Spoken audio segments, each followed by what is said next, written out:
महायुतीमध्ये ही जागा शिवसेनेच्या वाट्याला गेलेली होती आणि इथे शिवसेनेचा उमेदवार पराभूत झाल्यामुळे गोकुळ भाऊंनी शिवसेनेकडे जावं अशा पद्धतीची इच्छा व्यक्त केलेली आहे। आणि मला वाटतं गोकुळ भाऊ रामाची दिलेला आदेश, प्रभू रामचंद्रांनी दिलेला आदेशात निमंत्रण देण्याची आवश्यकताच मला वाटतं गणेश भाऊंनी ठेवली नाही। आम्ही खरं म्हणजे त्यांना शुभेच्छा देण्यासाठी आलो होतो। आम्ही 25 वर्ष झाले गोकुळ भाऊ गणेश भाऊंचे मित्र आहोत। एक मित्र म्हणून त्यांचा विजय झाला आणि विजयाच्या शुभेच्छा देण्यासाठी या ठिकाणी आलो। आणि म्हणून आज गणेश भाऊंनी त्यांनाच डायरेक्टच क्लिअर केल्यामुळे आमचं कोणाचं आमंत्रण देण्याचा विषयच त्यांनी ठेवला नाही। तुम्ही आता सोबत जाणार आहात? हो नक्कीच, आम्ही बायकार जाणार होतो, पण मला वाटतं आत्ताच विमान आहे आणि विमानाने आम्ही आता सोबत जातो। त्यासाठी विमान नव्हतं नाशिकवरून, विशेष विमान आलेलं आहे। हे कदाचित आलंही असेल, आता आमदार आहेत, आम्ही तर बायकार आलेलो आहोत, आमच्या गाड्या अजूनही बाहेर आहेत, आम्ही बायकार आहोत।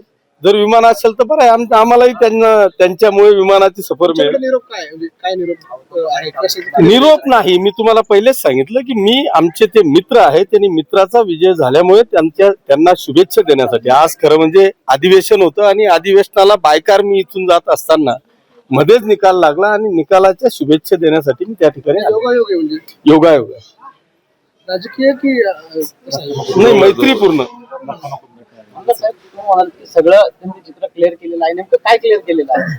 गणेश भाऊंनी गोकुळ भाऊंना एक लहान भाऊ म्हणून त्यांनी प्रभू रामचंद्रासारखी भूमिका निभावलेली आहे आणि लक्ष्मणाला आदेश केलेले आहेत की ही जागा, जरी आपण महायुतीचे होतो, महायुतीमध्ये ही जागा शिवसेनेच्या वाट्याला गेलेली होती आणि इथे शिवसेनेचा उमेदवार पराभूत झाल्यामुळे गोकुळ भाऊंनी शिवसेनेकडे जावं अशा पद्धतीची इच्छा व्यक्त केलेली आहे।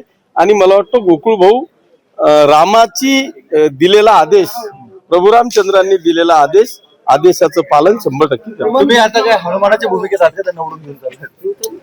हा, तसं समजा। विमान कुठून आहे जाण्यासाठी आणि कुठे जाणार आहे तुम्ही? इथे एकच एअरपोर्ट आहे नाशिकला ना, ओझरला, तिथून कुठे? तिथून मुंबई विमानतळ म्हणलो